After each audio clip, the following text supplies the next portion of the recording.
बिस्मिल्लाहिर्रहमानिर्रहीम, अस्सलाम वालेकुम। टॉकेट 7 के साथ मैं हूँ एतजाज़ तकी और मेरे साथ मौजूद हैं सज्जाद तरीन साहब। नाज़रीन, आज के प्रोग्राम में सबसे पहले तो जिक्र करेंगे बलूचिस्तान में दहशतगर्दी की बड़ी कार्रवाई को हमारी पाक अफवाज ने बहुत ही बेहतर अंदाज में हैंडल किया है और उसके बाद दहशतगर्दों को उनके ठिकाने जहन्नम हासिल किया है और जो सूरत हाल वहाँ पर पैदा हुई और दहशतगर्दी का जो बड़ा मनसूबा बनाया गया था उसको नाकाम बना दिया गया है।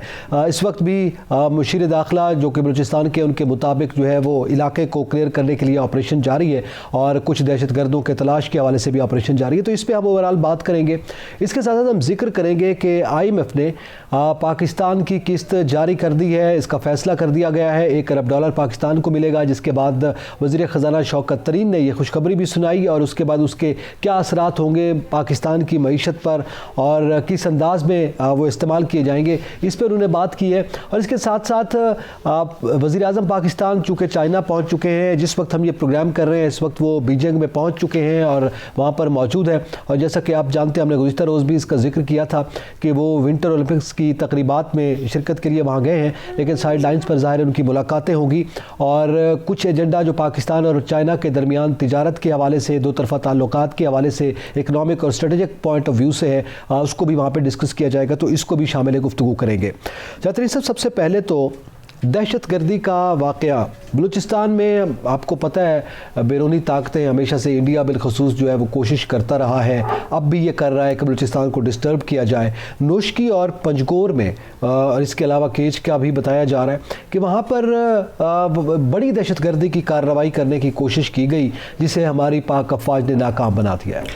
देखिए, मैं आपको अर्ज़ करूँ कि हमारे जो दुश्मन हैं वो हर वक्त कोई ना कोई कार्रवाई करता रहता है। वफाकी वज़ीर दाखिला शेख रशीद साहब अपनी कई दफ़ा प्रेस कॉन्फ्रेंसों में ये कह चुके हैं कि हमारा सीज़ फायर ख़त्म हो गया है और TTP पाकिस्तान जो है वो कार्रवाइयाँ कर रही है और लाहौर में कार्रवाई हुई, फिर बलोच तंजीमें भी उसमें हैं और TTP भी है। हमारा दहशतगर्द जो है, दुश्मन जो है दहशतगर्द, वो हर वक्त इस ताक में रहता है कहीं ना कहीं कार्रवाई करने का। फिर उसको हमारे पड़ोसी ममालिक जो हमारे दुश्मन हैं उनसे भी उनको जो है एक तावन और इमदाद मिलती रहती है, असला भी मिलता रहता है, बाकी चीज़ें भी मिलती रहती हैं। ये तो इस वाक़े की जब इंक्वायरी होगी, इंक्वायरी रिपोर्ट सामने आएगी तो पता चल जाएगा। तौर पर ISPR ने बताया भी है कि भारत से राब्ते में थे, जो हैंडलर थे उनके, जी, भारत और अफगानिस्तान में। तो ये जो है ना, वही दोनों मुल्कों से ये आ रहे हैं, वाक़यात हो रहे हैं और वारदातें कर रहे हैं। लेकिन मैं समझता हूँ कि पूरी पाक फ़ौज जो है वो बहुत हिम्मत और हौसले से इन दहशतगर्दों का मुकाबला कर रही है, इनका ख़ात्मा कर रही है। मैं समझता हूँ कि हमारी जो पॉलिसी अभी बनी है, नई नेशनल सिक्योरिटी पॉलिसी जो बनी, उस पॉलिसी का जायज़ा लेना चाहिए। उसमें ये देखना चाहिए कि ये दहशतगर्द जो हैं ये बिल्कुल चेक पोस्टों के ऊपर कैसे पहुंच रहे हैं और इसका कोई ऐसा काउंटर जो है एक बनाया जाए कि इनको वहीं जहाँ से ये चलते हैं वहीं कहीं इनका खात्मा किया जाए, जहाँ से इन्फिल्ट्रेशन हो रही है, जहाँ से ये हो रही है वहीं इनका खात्मा किया जाए, बजाय इसके कि ये पहुँच जाएँ, घर पर आ जाएँ और ऊपर आके मतलब ये कोई ना कोई वारदात कर दें। पाक फ़ौज जो है, मैं समझता हूँ कि पूरी कौम पाक फ़ौज के साथ है और ये वाक़या जब रात को हुआ तो रात गए मुझे पता चला कि ये सूरत हाल बनी है। मैं समझता हूँ कि पूरी कौम पाक फ़ौज के साथ है। हमने पहले भी दहशतगर्दी का बहुत मुकाबला किया है और हमने दहशतगर्दों को बहुत बुरी तरह उनका ख़ात्मा किया है। आपको पता होगा कि 2 ऑपरेशन हमने किए और दोनों ऑपरेशंस में इनका ख़ात्मा किया। हमने वो इलाके क्लियर किए, वो इलाके साफ़ किए। फिर उसके बाद आपको पता है TTP पाकिस्तान से जो है मुज़ाकरात भी होते रहे, फिर सीज़ फायर भी रहा, फिर सीज़ फायर ख़त्म हो गया। शेख रशीद साहब जो वज़ीर दाखिला हैं उन्होंने कई दफ़ा ये बात कही कि उनके कुछ ऐसे मुतालबे हैं जो पाकिस्तान के आइन और कानून में पूरे नहीं किए जा सकते। सही है। इसका मतलब है वो कोई गैर ऐसे मुतालबात कर रहे हैं जो हमारे आइन की उसमें नहीं आ रहे हैं, तो ऐसे तो नहीं कोई चीज़ बर्दाश्त की जा सकती। बल्कि उन्होंने ये हवाला दिया था शेख रशीद साहब ने कि आइंदा 2 माह जो है वो दहशतगर्दी के हवाले से बढ़ाया। मैं उसमें अपनी गुफ्तगू भी की थी। इस वाक़े के हवाले से शेख रशीद साहब ने भी गुफ्तगू की है। वज़ीर दाखिला की गुफ्तगू सुनते हैं। जी सुनाइएगा, वज़ीर दाखिला शेख रशीद क्या कह रहे हैं। रात देर गए दहशतगर्दों ने नोशकी और पंजोर में एक बड़ा हमला किया, जिसे हमारी अजीम अफवाज ने नाकाम बना दिया और नोशकी में 9 दहशतगर्द मारे गए और 4 पाक फौज के अजीम जवान भी शहीद हुए और पंजोर में 6 दहशतगर्द मारे गए और दोनों जगह से पंगजोर से भी और नोशकी से भी उन्हें दहशतगर्दों को बाहर धकेल दिया गया और अजीम फ़ौज ने अपनी रवायात ज़िंदा रखी और थोड़े से 4 या 5 लोग इस वक्त पंगजोर में भी उनके घेरे में हैं, जिनको के पाक फ़ौज शिकस्त फाश देगी। और ये एक बड़ी अजीम कामयाबी है जो पाक फ़ौज ने दहशतगर्दी के ख़िलाफ़ हस्बे मामूल हासिल की है। बड़ी कामयाबी हासिल की है पाक फ़ौज ने। और ज़ाहिर है जैसे अभी आपने ये हवाला दिया है कि हमारी पाक फ़ौज को इस तरह की दहशतगर्दी के हवाले से, जिन ऑपरेशन का भी आपने हवाले, बड़ा तजर्बा है, इनसे निपटने का भी बड़ा तजर्बा है। नोशकी में 9, पंजगोर में 6 दहशतगर्द मारे गए, 4 से 5 दीगर दहशतगर्द हैं, ज़ाहिर है वो भी पकड़े जाएंगे जैसे कि वज़ीर दाखिला कह रहे हैं। मैं समझता हूँ कि बिल्कुल उन्होंने पकड़े जाना है। और आप देखिएगा कि ये हमारी जो पाक फ़ौज है वो दुनिया भर में जो मुख्तलिफ, चाहे अमेरिका की फ़ौज भी हो, उनकी वो ट्रेनिंग नहीं है जो हमारी फ़ौज की है, क्योंकि हमारी फ़ौज ने दहशतगर्दी की एक बहुत बड़ी जंग लड़ी है, बहुत बड़ी। और गुरीला वार ये करते हैं, कहीं उधर कर दिया, कहीं उधर कर दिया, मतलब कोई इनका पता तो नहीं चलता कि हमारी जैसी शक्लें हैं, हमारे जैसे ही हैं, और हम बिल्कुल पता ही नहीं चलता। वो पश्तून और बलोच एरिया में तो पता ही नहीं चलता कि दहशतगर्द कौन से हैं और दूसरे कौन से हैं। तो उस तरह का वो हुलिया बना के आ रहे हैं। लेकिन मैं समझता हूँ कि पाक फ़ौज ने पहले भी इनके अज़ाइम खाक में मिलाए थे और अब भी पाक फ़ौज इनके जो अज़ाइम है वो खाक में मिला देगी। लेकिन इस पर मैं समझता हूँ कि फौरी तौर पर हुकूमत पाकिस्तान, देखें पाक फ़ौज अपना काम कर रही है, हुकूमत पाकिस्तान को ये चाहिए कि ये दहशतगर्दी की नई लहर जो शुरू हुई है, इस पर मैं ये समझता हूँ कि प्राइम मिनिस्टर इमरान खान ऐसा शायद नहीं करेंगे। हुकूमत को एक ऑल पार्टीज़ कॉन्फ्रेंस बुलानी चाहिए और वो जो पॉलिटिकल पार्टी हैं जो पार्लियामान से बाहर हैं उनको भी दावत देनी चाहिए। देखें, उनको बुलाया जाए और उनसे बातचीत की जाए और उन्हें बताया जाए कि अभी ये धरना पॉलिटिक्स जो अभी होने वाली है अगले महीने में, और फिर अब उसके बाद वो भी रोकी जाए और सारे बैठ के को मुश्तरका हिकमत अमली अपनाई जाए गोलमेज़ कॉन्फ्रेंस में। जैसे आपको याद होगा पिशावर में जब एक दफ़ा स्कूल का वाक़या हुआ था तो उसके बाद मियां नवाज शरीफ प्राइम मिनिस्टर थे, उन्होंने एक पूरी ऑल पार्टीज़ कॉन्फ्रेंस बुलाई, सारी पार्टियां वहाँ बैठी, वहाँ बैठकर मामला तय हुए, फिर एक नेशनल एक्शन प्लान बनाया गया। ठीक है जी। उस नेशनल एक्शन प्लान पर पाक फ़ौज, हमारी अजीम पाक फ़ौज ने जो काम करना था वो उन्होंने कर दिया।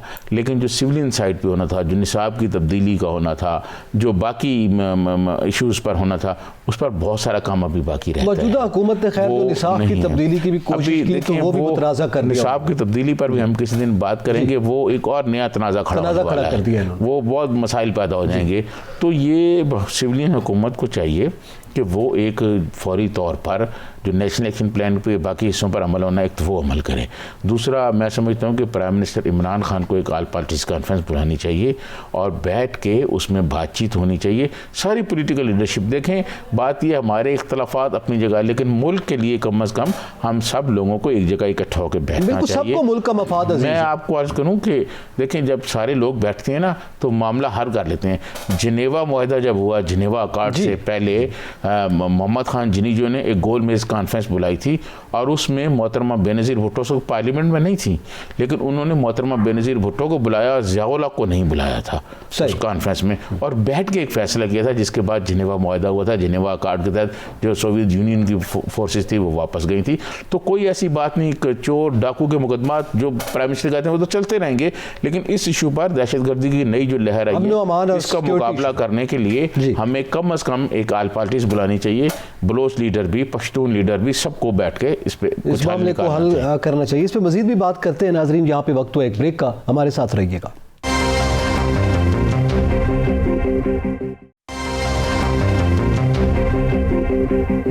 Welcome back. नाज़रीन, जिक्र कर रहे हैं बलूचिस्तान में होने वाली दहशतगर्दी और जिस अंदाज में पाक फ़ौज ने उसे हैंडल किया और नाकाम बनाया, इस हवाले से ताज़ा तरीन सूरत हाल जानते हैं। हमारे साथ लाइन पर मौजूद है ब्यूरो चीफ क्वेटा अब्दुल गनी काकड़। जी अब्दुल गनी काकड़, आगाह कीजिएगा, इस वक्त क्या सूरत हाल है? बताया जा रहा था कि 4 से 5 दहशतगर्दों का जो है वो पीछा भी किया जा रहा है और इलाके को क्लियर करने के लिए ऑपरेशन भी जारी है, क्या अपडेट्स हैं? देखें, इस वक्त ये जो दो मुख्तलिफ इलाकों में ये जो हमले किए गए दहशतगर्दों की जानिब से, एक तो नोशकी का जो इलाका है, जिला नोशकी, इस इलाके में ये जो ऑपरेशन है, सर्च ऑपरेशन वहाँ भी जारी है, लेकिन वहाँ ऐसा कोई मामला नहीं है जिस तरह पंजगूर में है। पंजगूर में ये सूरत हाल है कि अब भी वहाँ पे कुछ दहशतगर्द ऐसे हैं जिनको घेरे में लिया गया है और वहाँ उन दहशतगर्दों के साथ वक्तन फवक्तन फायरिंग का भी सिलसिला चलता रहता है और इन दहशतगर्दों के खिलाफ इस वक्त बड़े पैमाने पर जो काउंटर टेररिज्म यूनिट के एहलकार हैं वो हिस्सा ले रहे हैं। मजमूई तौर पर अब तक इस कार्रवाई के दौरान जो दहशतगर्द मारे गए हैं उनकी तादाद 15 कंफर्म की गई है सिक्योरिटी फोर्सेस की जानिब से। और आज यहाँ पे वजीर दाखिला जो है बलूचिस्तान के ज़ियाउल्लाह लांगो उन्होंने मीडिया को ब्रीफिंग भी दी और इस ब्रीफिंग में भी उन्होंने तस्दीक की कि मजमूई तौर पर 15 दहशतगर्द ऐसे हैं जो इन दोनों इलाकों में काउंटर ऑपरेशन के दौरान मारे गए हैं और इस तरह जवान जो जख्मी हुए हैं सिक्योरिटी एहलकार उनकी तादाद 12 कंफर्म की गई है दोनों इलाकों में। और इस वक्त भी सर्च का ये जो अमल है ये जारी है और जो अहम डेवलपमेंट सामने आई है वो ये है कि दहशतगर्दों को यहाँ उनका जो हमला था ये दोनों इलाकों में वो पसपा इस तरह किया गया कि उनका जो राब्ता था उनके हैंडलर्स के साथ वो कंट्रोल किया गया, उनको ख़त्म किया गया, जिसके बाद दहशतगर्द चूंकि उनको वहाँ पे कोऑर्डिनेट नहीं किया जा सका मजीद, इसीलिए उनको वहाँ पे काउंटर किया गया और न्यूट्रलाइज किए गए ये तमाम दहशतगर्द जो इन हमलों में मुलविस थे। सुसाइड बॉम्बर्स भी थे जिन्होंने इस हमले में हिस्सा लिया और चूंकि कालेदम तंजीम पहले ही इसकी जिम्मेदारी कबूल कर चुकी है और ये दोनों इलाके ऐसे हैं जहाँ अमूमन दहशतगर्दी के वाक़यात रुनमा भी होते हैं और इन दहशतगर्दों के खिलाफ बड़े पैमाने पर कार्रवाइयाँ भी की गई हैं और इन कार्रवाई के नतीजे में बड़े पैमाने पर वहाँ पे इन दहशतगर्द तंजीमों के कई अहम सरगना भी मारे गए हैं। तो ये एक तो मामला तो यकीनन वाज़ेह हो चुका है कि इस वक्त पाकिस्तान में बलूचिस्तान की ये जो सरजमीन है खासकर जहाँ ये रेस्टिव इलाके हैं बलूचिस्तान के, इन दोनों इलाकों में ये जो मामला सामने आए हैं इनमें ये इतलात हैं कि इन दोनों हमलों को दहशतगर्दों के जो हैंडलर्स थे वो अफगानिस्तान से उनको हैंडल कर रहे थे और वहाँ से ही इनकी कोऑर्डिनेशन चल रही थी, जो कि सिक्योरिटी जो हमारी एजेंसीज हैं उनकी मौसर कार्रवाई के नतीजे में उनका ये जो नेटवर्क था ये फॉइल किया गया, जिसके बाद ये जो दहशतगर्द हमला था इन दोनों इलाकों में ऐसे पसपा किया गया। काकड़ साहब को ये पता चल सका है कि इनके पास जो असला था वो किस किस्म का था और वो किस मुल्क से फराहम किया गया है या किस मुल्क में उस किस्म का असला जो है वो पाया जाता है? देखें अभी सजाद साहब अभी तक जो तहकीकात की गई हैं उन जो मुख्तलिफ वहाँ पे शवाहिद सामने आए हैं उसकी मालूम होता है कि जो यूनिफॉर्म गया है वो अमरीकी साख्ता है, लेबल भी लगे हैं मुख्तलिफ फॉरेन कंपनियों के। इस तरह के यूनिफॉर्म्स पहले भी यहाँ इस्तेमाल होते रहे हैं और दहशतगर्द ग्रुपों की जानिब से इस तरह के जो असलहे को पहले भी मुख्तलिफ इस तरह के वाक़यात में दहशतगर्द हमलों में इस्तेमाल किया जाता रहा है। तो ये तो तस्दीक की गई है ज़राए की जानिब से, जबकि दूसरी जानिब ये भी एक पहलू जो है सामने आया है वो ये है कि ये जो दोनों इलाके हैं बलूचिस्तान के खासकर जो पंजगूर है और इस तरह फिर नौशकी, चूंकि ये दो इलाके ऐसे हैं इनमें एक इलाके की जो वहाँ पे इतलात ये हैं कि जो ज़मीनी वहाँ पे पोजीशन है वो बहुत जल्द ही वहाँ पे क्लियर कर दी गई थी दहशतगर्दों से, लेकिन चूंकि कुछ हाइड आउट्स इतलात ये हैं कि ऐसे थे जिनको अभी तक वहाँ पे काउंटर नहीं किया जा सका था, इसीलिए काफी वक्त लगा दहशतगर्दों के लिए वहाँ पे उनको खत्म करने के लिए। और ये जो हमला था ये इसी तनाजुर में नौशकी में भी पसपा किया गया और फिर इसी तरह पंजगूर में भी कुछ ऐसी ही सूरत हाल जो है देखने को मिली। सही है, बहुत शुक्रिया अब्दुल गनी काकड़, आप हमें अपडेट कर रहे थे।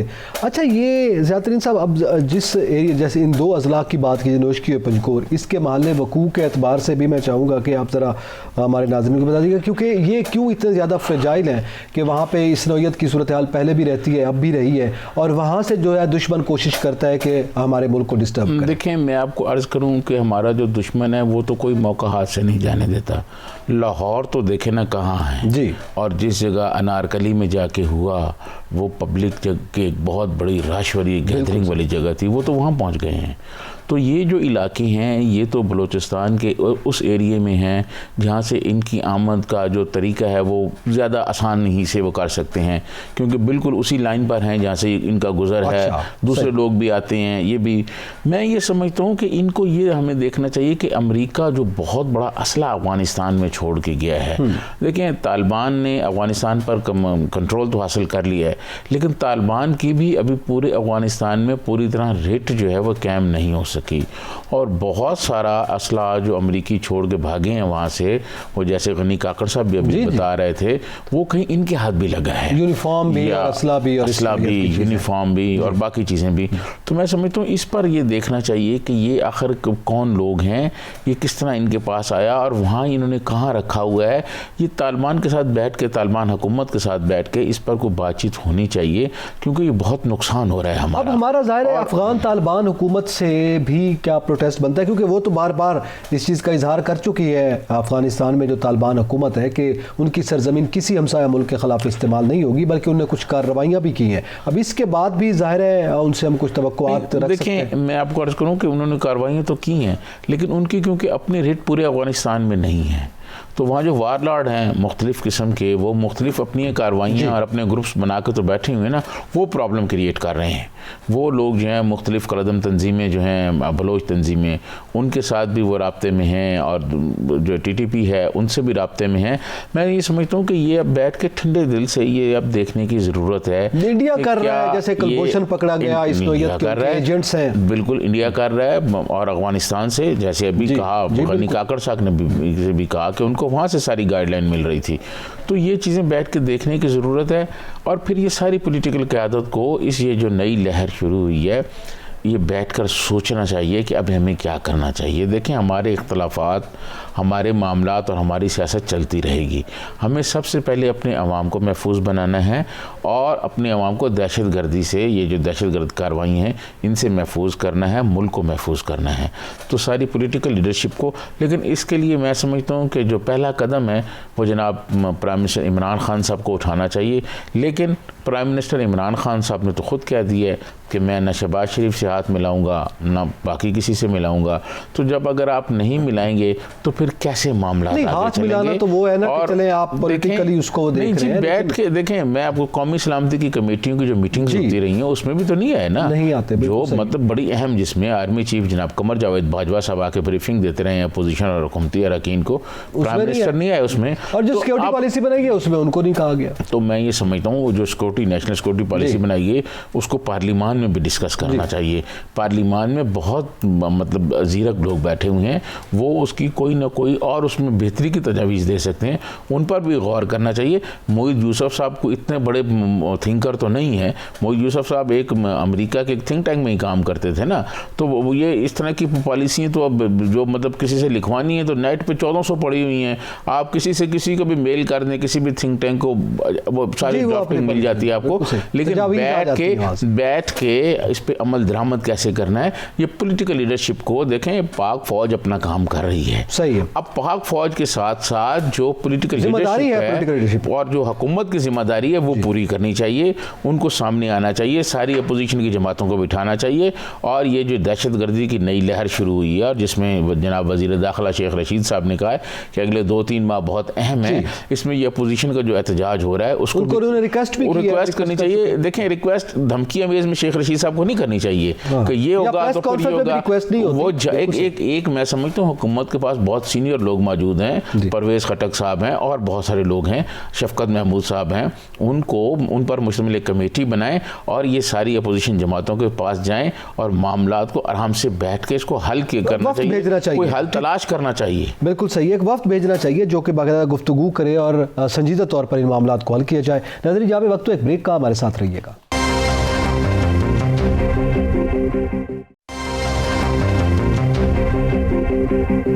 Welcome back. नाज़रीन, जिक्र करेंगे कि IMF ने पाकिस्तान के लिए छठी किस्त जो है वो जारी कर दी है और इस पे बड़ी मेहनत की है पाकिस्तानी हुकूमत ने। ज़्यादातर साहब, आपके इल्म में है कि PTI की हुकूमत शदीद तनकीद का निशाना भी बनती रही, मिनी बजट लाई, आवाम पर महंगाई का बोझ डाला गया, स्टेट बैंक की खुद मुख्तारी का मामला था, बड़ी सख्त शराइत थी IMF की। उसके बावजूद भी हम कामयाब हुए हैं और आखिरकार $1 अरब की किस्त हमें मिल गई है। अच्छा, मैं इस पे तो बात करता हूँ। पहले आपने ये जो कहा ना कि स्टेट बैंक की खुद मुख्तारी का मसला था, ये अपोजिशन की तरफ से कहा गया था जी कि स्टेट बैंक की खुद मुख्तारी को गिरवी रखा जा रहा है, और ये कहा ना जी, कहा गया। फिर अपोजिशन किस मुंह से अब ये बात करेगी कि जी ये IMF का ये प्रोग्राम अच्छा नहीं है? क्या इस प्रोग्राम को रोकने के लिए अपोजिशन ने कोई किरदार अदा किया? क्या अपोजिशन करेगी? क्या सर शरीन रहमान साहब ने आज की है बात? नहीं, इस पे तनकीद की बात नहीं है। इस बिल को रोकने के लिए सेनेट में जहां इनकी अक्सरियत थी अपोजिशन वालों की, इन्होंने इस बिल को रोका नहीं? रोका, ठीक है, नहीं पहुंच सके या रात को हुआ, जारी हुआ, या जो कुछ हुआ वो एक अलहदा बहस है। आप ये बताएं, आपको पता था ना कि जो स्टेट बैंक को गिरवी रखा जा रहा है और ये बहुत मतलब जो है मुल्क और कौम के मफाद में नहीं है, तो आपने इसको रोकने के लिए तो कोई काम नहीं किया ना। अब अपोजिशन वाले या मोहतरमा शहरी रहमान साहबा किस मुंह से इस पर तनकीद कर रही हैं? वो तो सेनेट में जिस दिन ये बिल पास हुआ है उनके अपने लोग नहीं थे, बिल्कुल लीडर ऑफ अपोजिशन सेनेट में नहीं थे। फिर उसके बाद ANP के एक सेनेटर जो हैं वो गिनती के वक्त बाहर चले गए। जी बिल्कुल सही। ये आप मुझे बताएं। फिर उनके जो दिलावर खान ग्रुप है जिनके वोट लेकर जनाब गिलानी साहब लीडर ऑफ अपोजिशन सेनेट में बने, वो उन्होंने तो वोट हुकूमत के हक में दे दिया। फिर पाकिस्तान की पार्लिमानी तारीख में पहली दफ़ा ऐसे हुआ है कि जो चेयरमैन सेनेट है उसने हुकूमत को वोट दिया है। अच्छा, बिल्कुल सही है, वो पार्टी बने हैं ना वो। मेरे ख्याल में ये तो अपनी जगह पर एक हम इस पे बात कर रहे हैं, अभी भी करते हैं, लेकिन IMF की जो केस जारी हुई है इसके क्या असरात हमारी मईशत पर होंगे और इंटरनेशनली हमारी रैंकिंग कहाँ जाएगी? इस पर ज़रा बात कर रहे हैं वज़ीर ख़जाना शौकत तरीन साहब, क्या बात कर रहे हैं, आइए ज़रा सुनते हैं।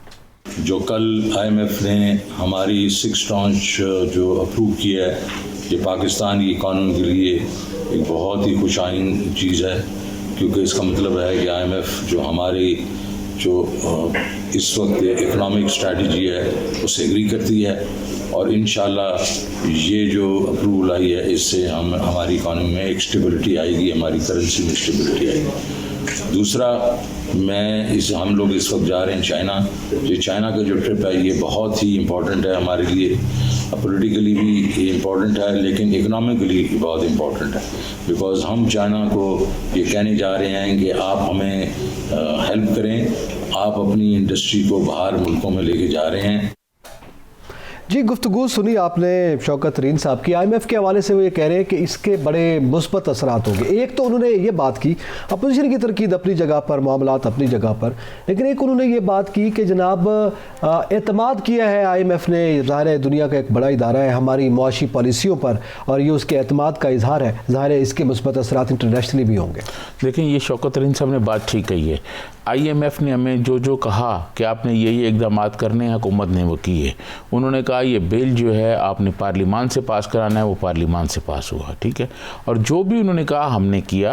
और ये बिल्कुल उन्होंने ठीक कहा कि जब IMF हमें पैसे देगा तो बाकी जो इदारे हैं, एशियन तरक्याती बैंक है, दूसरे इदारे हैं, वो भी हमें वर्ल्ड बैंक के इदारे वो हमें पैसे देंगे, ठीक है। और ये बात ठीक है कि जब IMF के पैसे आएंगे हमारे पास जब पैसे IMF के आएंगे तो पाकिस्तान में हमारी जो करेंसी है जो बिल्कुल कमज़ोर होती जा रही थी उसको भी थोड़ा सहारा मिलेगा, और उससे डॉलर का जो रेट है वो थोड़ा कम, करंट अकाउंट खसारा जो है वो कम होगा, क्योंकि मुसलसल डॉलर जो है वो बढ़ता जा रहा था, करेंसी हमारी गिरती जा रही थी, उसकी वजह से महंगाई बहुत हो रही थी, इंपोर्ट बिल में इजाफा हो रहा था। तो इन चीज़ों को अब थोड़ी सी रुकावट आएगी, और अब रुकावट आने के बाद उम्मीद की जा सकती है कि जो IMF के पैसे आए हैं, जो बाकी इदारों से भी आएंगे, तो उससे कुछ ऐसी पॉलिसियाँ बनाने की ज़रूरत है जिससे जो आम आदमी है उस पर जो महंगाई का बोझ है वो कम हो।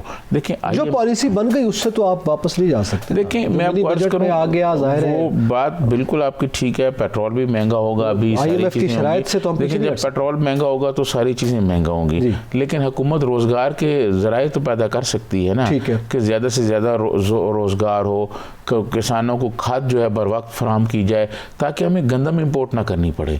हमारा ज़राई मुल्क है और बदकिस्मती होगी हमारी कि हम अगर गंदम इंपोर्ट करें और हमारे यहाँ गंदम का कोई शॉर्टफॉल हो जाए।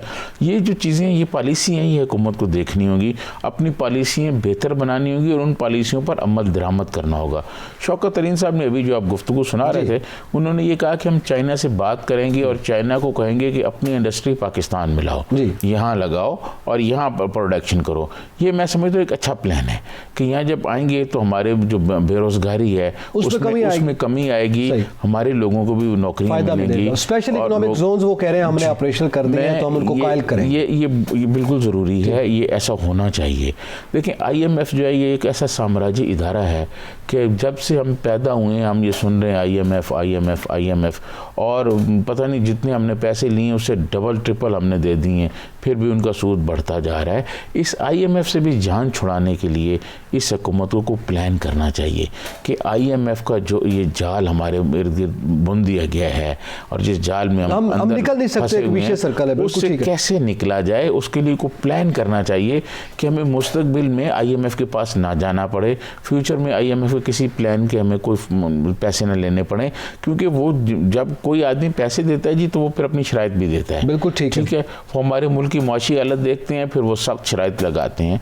टैक्स के निज़ाम को बेहतर बनाने की ज़रूरत है और ये जो बड़े बड़े लोग हैं, ये बड़े सरमायाकार हैं जो टैक्स नहीं देते, टैक्स में 2 नंबरियाँ कर रहे हैं, इस निज़ाम को शफाफ बनाने की ज़रूरत है कि ताकि लोगों से टैक्स लिया जाए। हाँ जी, हमें ये इनडायरेक्ट टैक्स में तो ज़ाहिर है पूरी कौम दे रही है ना, हर चीज़ जो आप ख़रीदते हैं आम आदमी टैक्स उस पर पे करता है, मोबाइल कार्ड हो, रोटी लेने जाएं, चीनी लेने जाएं, सेल्स टैक्स इस तरह तो पे कर रहे हैं। लेकिन वो जो बड़े तबके हैं, जो कंपनीज हैं, अगर उनको डायरेक्ट टैक्स के नेट में नहीं लाया जाता और उस पर FBR अपना रोल प्ले नहीं करता तो वो जाहिर है फिर मुमकिन नहीं हो सकता। लेकिन FBR की जो बात की ना, वहाँ बहुत बड़ी तब्दीली और बहुत बड़ी इस्लाहत लाने की ज़रूरत है कि FBR में जो लोग बैठे हुए हैं या पिछले 50 साल में क्या पिछले 20 साल के उठा लें कि पिछले 20 साल में FBR में जो लोग थे आप देखें वो अरबपति बन गए हैं, लेकिन FBR की हालत बेहतर नहीं हुई। मुल्क की माशी हालत बेहतर बनाने के लिए FBR का जो रोल है उसे ठीक करना होगा। वहाँ ऐसे लोग लाने होंगे जो बददियानत ना हो, जो करप्ट ना हो, जो करप्शन ना जो डील ना करे कंपनियों से, जो कंपनियों से डील ना और रास्ते ना बताएं टैक्स चोरी के। बिल्कुल सही, इदारे बता रहे हैं। तो एक और दूसरा, हमारे मुल्क में जो कारोबार है वो बहुत ज़्यादा कच्ची पर्ची पे होता है और कैश पर हो रहा है, उसको भी रोकना होगा ताकि कोई डॉक्यूमेंट्स में चीज़ें आएँ कि ये कहाँ पैसे आ रहे हैं, कहाँ लग रहे हैं, किस तरफ जा रहे हैं। इस तरफ भी हुकूमत को कोई इनकलाबी बुनियाद पर, कोई हंगामी बुनियाद पर, कोई जंगी बुनियादों पर इकदाम करने चाहिए ताकि मैं ये समझता हूँ कि हमें जो मुश्किलात IMF के पास जाके होती हैं वो ना हो। अगला हमें प्रोग्राम ये नहीं करना चाहिए कि IMF के से को लेना चाहिए। इसी पे ही जाहिर है हम ये एक उम्मीद है वज़ीर आज़म के दौरे चाइना से भी कि उनके भी जो तहफ़्फ़ुज़ात हैं इसी नौइयत के उनको भी वो दूर करने में कामयाब होंगे और सूरत हाल बेहतर होगी। नाज़रीन, आज तक के लिए इतना ही। पीर को हाजिर होंगे नए तबसरों और तज्ज़ियों के साथ। एतज़ाज़ नकीर से जाते हैं, इनको इजाज़त दीजिए। अल्लाह हाफ़िज़।